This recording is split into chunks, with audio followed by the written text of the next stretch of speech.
মানুষের সুবিধার জন্য আওয়ামী লীগ সম্পদ গড়ে আর বিএনপি এসে তা ধ্বংস করে। জাতীয় নিরাপদ সড়ক দিবসে প্রধানমন্ত্রী।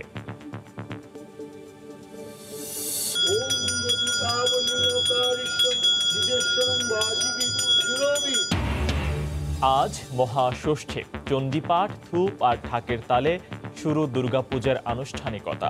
করোনা পরিস্থিতিতে নেই দর্শনার্থীদের ভিড়।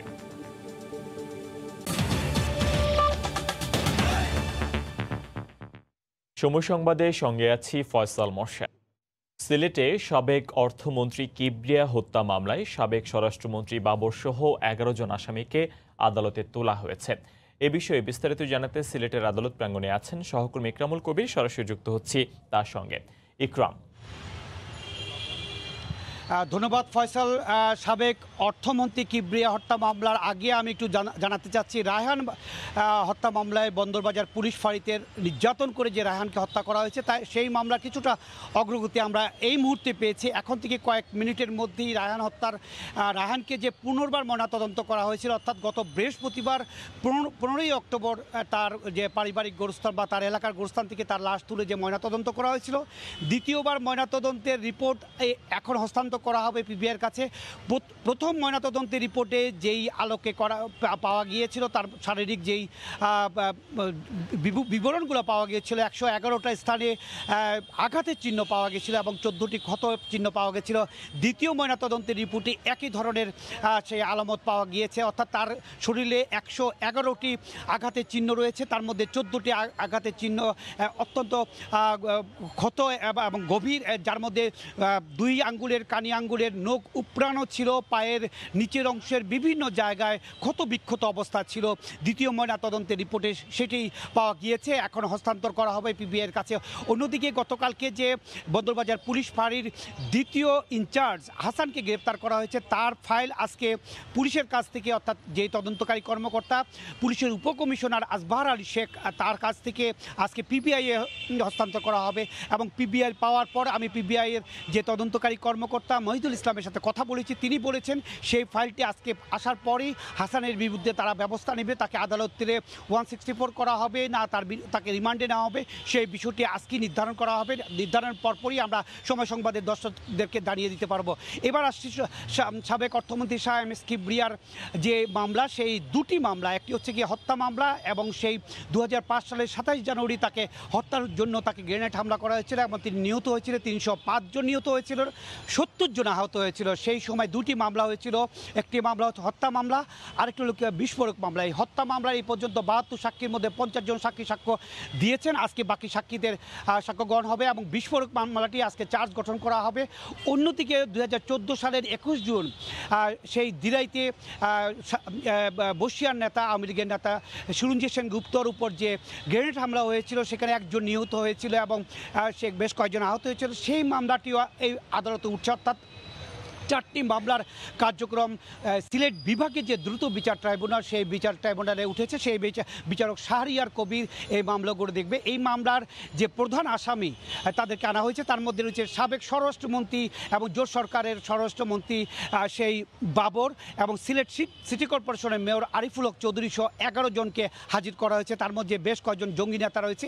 বলে রাখার প্রয়োজন, এই মামলার শেষ বেশ কটা অধিকতর তদন্তের পর প্রথম দায়ের করা হয়েছিল 10 জনকে দিয়ে মামলা, পরবর্তীতে 35 জনকে আসামি করা হয়েছে।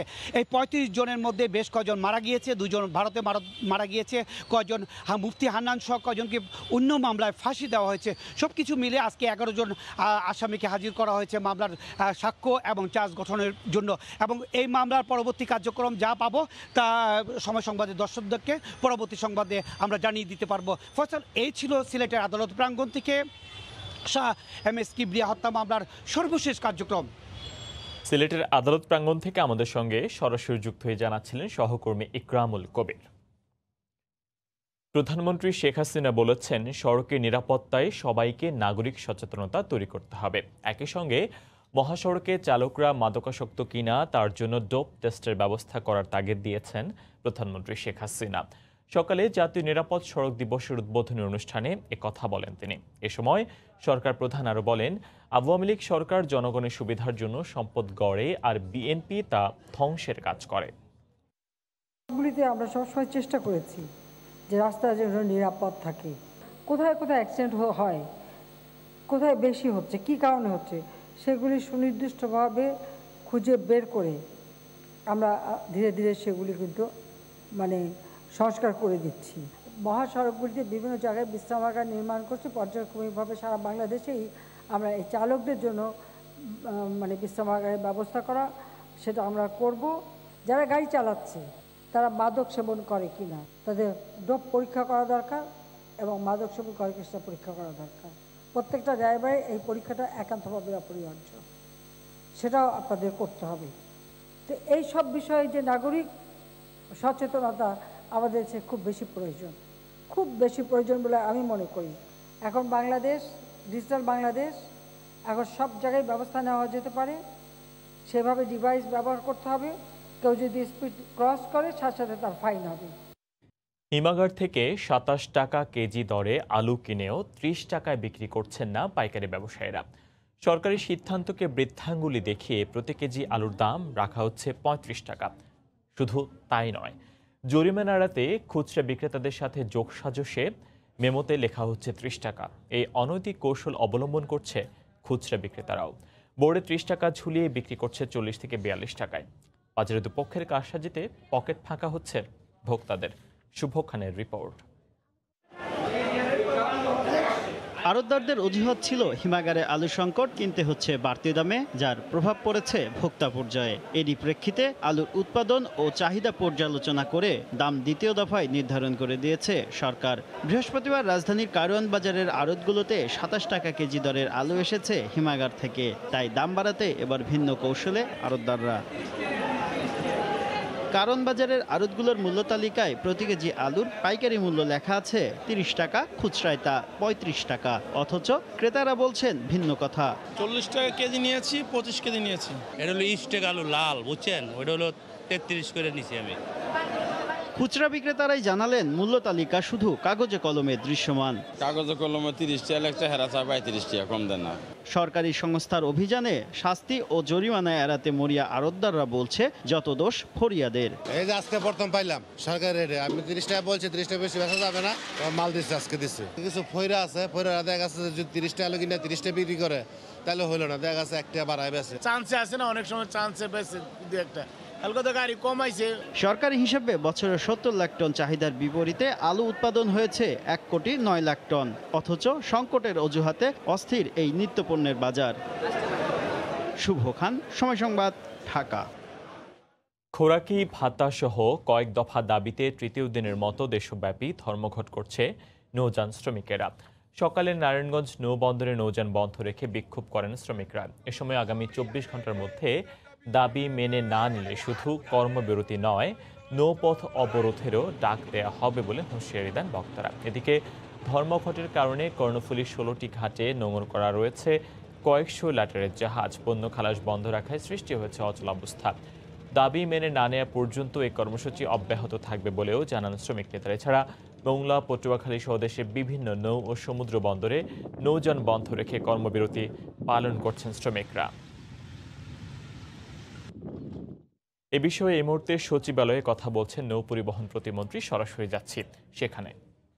খোরাকি ভাতা এটা অবশ্যই এটা তাদের ন্যায্য দাবি, এই ব্যাপারে কোনো সন্দেহ নাই। এই দাবিটির ব্যাপারে সকলেই আমরা আছি যে তারা যেই নৌ জানে যে তারা যে কাজ করে সেখানে তাদেরকে এই ভাতাটা তাদের খুব ন্যায্য, এবং সেটা নিয়ে আমরা এর আগেও আপনারা জানেন যে গত ১ বছরে তারা দুইবার এই ধরনের ধর্মঘটে গিয়েছিল। আমরা আলোচনা করে এটা একটা সমাধান করেছি। তো এটা মালিকদেরকে আমরাও আমাদের মন্ত্রণালয়ের পক্ষ থেকে, আমাদের নৌ অধিদপ্তর এবং বিআইডব্লিউটি এর পক্ষ থেকে আমরাও তাদের সঙ্গে আলোচনা করছি এবং আলোচনায় এখন পর্যন্ত চলমান আছে। আশা করি এটা আজকের মধ্যে এটা সমাধান হয়ে যাবে।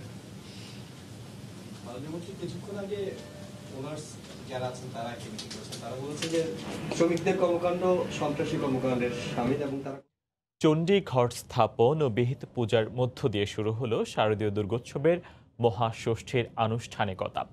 সকাল থেকেই স্বাস্থ্যবিধি মেনে মণ্ডপে সমবেত হন ভক্তরা। সংক্ষিপ্ত আচারে প্রার্থনায় আরোগ্য ও শান্তি কামনা করেন ভক্তরা। মৌসুমী মৌর রিপোর্ট।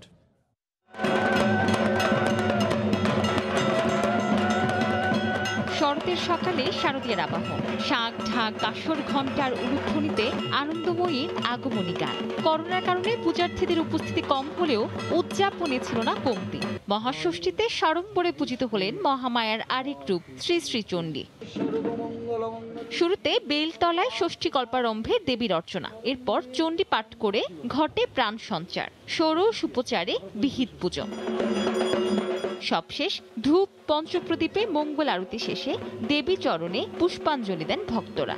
প্রণাম করেছি, অঞ্জলি দিয়েছি, ফল দিয়েছি। মানুষের কল্যাণের জন্য সবকিছু যেন হয়, আমরা যেন সে ঠিকঠাকভাবে বাঁচতে পারি। করোনা মুক্ত করো, যাতে আমরা প্রতি বছর তোমাকে যেভাবে আনন্দ নিয়ে তোমার পূজা আমরা করি, তোমার আরাধনা করি, সামনের বছরটা যেন আমরা সেভাবে আরো বেশি আনন্দ নিয়ে উদযাপন নিয়ে করতে পারি। ষষ্ঠীর সন্ধ্যায় অধিবাস শেষে বেলতলা থেকে মূল মণ্ডপে প্রতিস্থাপন হবে মঙ্গল ঘট। মঙ্গল ঘটে প্রাণ প্রতিষ্ঠা পেল দেবী দুর্গার আরেক রূপ মা চণ্ডীর। মায়ের আগমনে দূর হবে সকল অশুভ শক্তি, দূরে যাবে দুঃখ, জরা আর ব্যাধি, এমনটাই প্রার্থনা ভক্তদের। মৌসুমী মৌ, সময় সংবাদ, ঢাকা। দেখছেন সময় সংবাদ। সব ধরনের ফার্নিচারের সর্বাধিক ডিজাইনের সমাহার এখন রিগালে। Regal furnish your dream. চট্টগ্রামের হালদা নদী থেকে মিরসরাই বঙ্গবন্ধু শিল্প নগরীতে দৈনিক 14 কোটি লিটার পানি সরবরাহ নিয়ে সৃষ্টি হয়েছে নতুন জটিলতা। ওয়াসা প্রকল্পটি বাস্তবায়িত হলে হালদা নদী পুরোপুরি ধ্বংস হয়ে যাবে বলে আশঙ্কা গবেষকদের। মোহরা ও মদুনাঘাট পানি সরবরাহ প্রকল্পের আওতায় প্রতিদিন হালদা নদী থেকে উত্তোলন করা হয় 18 কোটি লিটার পানি, যা চট্টগ্রাম নগরীতে সরবরাহ করা হয়। এদিকে মিরসরাই বঙ্গবন্ধু শিল্পনগরীতে পানি সরবরাহ দিতে আরও একটি নতুন প্রকল্প হাতে নিয়েছে ওয়াসা, যার মাধ্যমে দৈনিক 14 কোটি লিটার পানি তুলে সরবরাহ করা হবে এই প্রকল্পে। এই 32 কোটি লিটার পানি উত্তোলন করা হলে হালদা নদীর জীববৈচিত্র্য, ডলফিনের বিচরণ ও রুই জাতীয় মাছের প্রজননের ক্ষেত্র পুরোপুরি ধ্বংস হয়ে হালদা নদীর মৃত্যু ডেকে আনবে বলে আশঙ্কা হালদা বিশেষজ্ঞদের। শিল্পনগরীর জন্য যদি এখান থেকে 14 কোটি লিটার পানি উত্তোলন করা হয়, তাহলে আসলে হালদার ইকোসিস্টেম, এই যে রিভার ইকোসিস্টেম, সেটা হালদার জীববৈচিত্র্য, মৎস্য প্রজনন, ডলফিনের আবাসস্থল, এটা তো অবশ্যই বিঘ্ন হবে। একই সাথে চট্টগ্রাম ওয়াসার যে আরও দুটো প্রকল্প আছে, মদুনাঘাট প্রকল্প এবং মহড়া প্রকল্প, ওই দুটোও কিন্তু স্যালাইনিটির কারণে হুমকির সম্মুখীন হবে বলে আমি মনে করি। ওয়াসার নতুন প্রকল্পের জন্য হালদা নদী থেকে পানি উত্তোলনের পক্ষে যুক্তি দাঁড় করালেন এই নদী গবেষক। হালদায় যে পানিটা আসে কর্ণফুলীর থেকে আসে এবং কাপ্তের পানিটা ছেড়ে দিলে সেটা এখানে ঢুকে আসে। উপর থেকে যদি হালদাকে অত্যাচার না করি, রাবার ড্যাম দিয়ে, স্লুইস গেট দিয়ে, তাহলে কিন্তু এই আসা যাওয়ার পানির মাঝখান দিয়ে হালদা খুব ক্ষতিগ্রস্ত হবে। আর যেখানে ওয়াসা বলছে যে 3.5% পানি আমরা নেব টোটাল পানির, সেটা হালদাকে খুব ক্ষতিগ্রস্ত করবে। এই আহাজারির কোনো অর্থ নেই। অন্যদিকে ওয়াসার ব্যবস্থাপনা পরিচালকের দাবি 32 কোটি লিটার পানি উত্তোলনে হালদার জীববৈচিত্র্য কিংবা মা মাছের কোনো ক্ষতি হবে না। এই নদীটা জোয়ার ভাটার নদী, এটা জোয়ারে সমুদ্রে চলে যাবে পানিটা। আমরা যেহেতু জনগণকে পানি সরবরাহ করি এই নদী থেকে, সুতরাং আমাদেরকে ঘন্টায় ঘন্টায় মনিটরিং করতে হয় পানির ক্যারেক্টার কী, পানির মধ্যে কোন কোন ইনগ্রিডিয়েন্টস আছে, এগুলো সব আমরা স্টাডি করে আমরা এগুলো নোট করে আমরা ওইভাবে ব্যবস্থা গ্রহণ করি। কারণ কেমিক্যাল আমাদের দিতে হয়, সুতরাং কেমিক্যাল বাড়ানো কমানো সব এগুলোর উপর নির্ভর করে পানিটাকে পরিশোধন করার জন্য। তো সেই জন্য আমরা বলেছি যে এটাতে কোনো সমস্যা নেই। চট্টগ্রামের রাউজান ও হাটাজারি উপজেলার দীর্ঘ 98 কিলোমিটার এলাকা জুড়ে হালদা নদী। পার্থপ্রতিম বিশ্বাস, সময় সংবাদ, চট্টগ্রাম। টাঙ্গাইলের ভুয়াপুরে যমুনা নদীর তীরে ভোরেই জমে ওঠে মাছের পাইকারি বাজার। রাতভর জেলেদের জালে ধরা পড়া বিভিন্ন প্রজাতির মাছ বিক্রি হয় এই বাজারে। টাঙ্গাইল থেকে কাদের তালুকদারের তথ্য ও রাশেদ খানের ছবি নিয়ে রিপোর্ট। প্রতিদিনই ভোরের আলো ফোটার সাথে সাথে শত শত ক্রেতা মাছ কিনতে ছুটে আসেন টাঙ্গাইলে যমুনা নদীর তীরে গোবিন্দাসী মাছ বাজারে। জেলেরাও সারা রাত নদীতে মাছ ধরে ছুটে আসেন নৌকা নিয়ে। জেলেদের নৌকা ঘাটে ভিড়লেই শুরু হয় দরদামের হাঁকডাক। যে দাম বেশি বলবে সেই নিতে পারবে পছন্দের মাছ। মাছের সরবরাহ অনেক বেশি থাকায় দাম অনেকটাই কম। এখানে বোয়াল, চিতল, চিংড়ি সহ ছোট বড় সব ধরনের নদীর মাছ ওঠে। তাজা মাছ নদী থেকে ধরে আনলো, কিনতে খুব আনন্দ লাগে। সীমিত মূল্যে খুব মাছ খুব সুস্বাদু শুনছি, এজন্য মাছ কেনার জন্য আসছি এখানে। ব্যবসায়ীরা জানান অন্যান্য সময়ের তুলনায় অনেক বেশি মাছ বাজারে সরবরাহ হচ্ছে। আর বোয়াল, চিংড়ি, ইঠা এগুলা মাছের মোটামুটি এখন দাম কমে আছে। অনেক দূর থেকে আসে লোকজন, আসে মাছ, সব মাছই পান যায় কম বেশি। মাছ ব্যবসায়ী সমিতির সভাপতি জানান দীর্ঘদিনের পুরনো এই মাছের বাজারটি আস্তে আস্তে নদী গর্ভে বিলীন হয়ে যাচ্ছে। এ ব্যাপারে প্রয়োজনীয় ব্যবস্থা নেওয়ার দাবি জানান তিনি। বাজার অনেকটা ভাঙে যাওয়ার কারণে আমাদের রাস্তার উপর বাজার করতে হইতেছে। এটা সরকার এবং প্রশাসন যদি একটা ব্যবস্থা নেয় যে আমাদেরকে স্থায়ী একটা বাজার করে দেওয়ার জন্য, তাহলে আমাদের জন্য আর কি সুবিধা হয়। শতাধিক জেলে বিভিন্ন জায়গা থেকে মাছ নিয়ে এই বাজারে বিক্রি করতে আসেন। প্রতিদিন প্রায় 10 থেকে 15 লাখ টাকার মাছ বেচাকেনা হয় এখানে। সময় সংবাদ, টাঙ্গাইল। যুক্তরাষ্ট্রের প্রেসিডেন্ট নির্বাচনকে ঘিরে সন্ত্রাসী গোষ্ঠী দিয়ে পাল্টাপাল্টি হামলা চালানোর অভিযোগ করেছে ডেমোক্র্যাট ও রিপাবলিকানরা। এ নিয়ে দুই শিবিরে উত্তেজনা চলছে। এদিকে বৃহস্পতিবার চূড়ান্ত বিতর্কে অংশ নেওয়ার আগে একে আবারও বিতর্কিত ও নিরপেক্ষ নয় বলে মন্তব্য করেছেন Donald Trump. Hasanuzzaman Shakir report. নির্বাচন ঘিরে 1 মিনিটও সময় নষ্ট করতে রাজি নন মার্কিন প্রেসিডেন্ট ডোনাল্ড ট্রাম্প। বুধবার নর্থ ক্যারোলাইনায় সমাবেশে বাইডেনকে ঘুমন্ত আখ্যা দিয়ে রিপাবলিকান প্রার্থী ট্রাম্প বলেন, ডেমোক্রেট এই নেতা জিতলে যুক্তরাষ্ট্র বামপন্থায় ভরে যাবে। Where they can speak their minds and practice their religion and live by their values, then you must defeat Sleepy Joe Biden and the radical left. জো বাইডেনের হয়ে সশরীরে প্রচারণায় নেমেছেন সাবেক প্রেসিডেন্ট বারাক ওবামা। বুধবার পেনসিলভেনিয়ায় একাধিক কর্মসূচিতে অংশ নেন তিনি। বলেন, ট্রাম্প মার্কিন জনগণের ভালো চান না।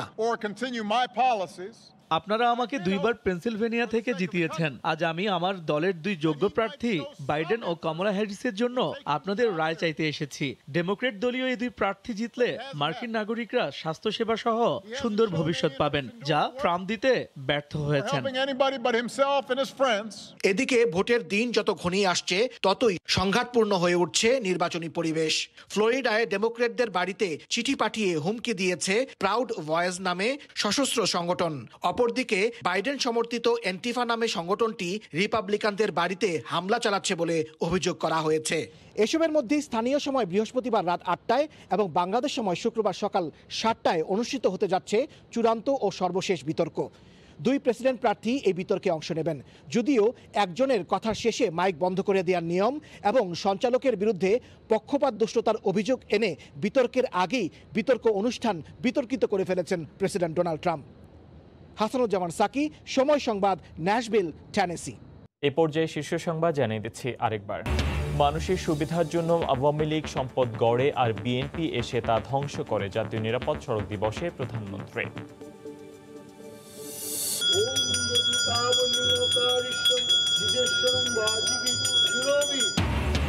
আজ মহাষষ্ঠী, চণ্ডীপাঠ, ধূপ আর ঢাকের তালে শুরু দুর্গাপূজার আনুষ্ঠানিকতা।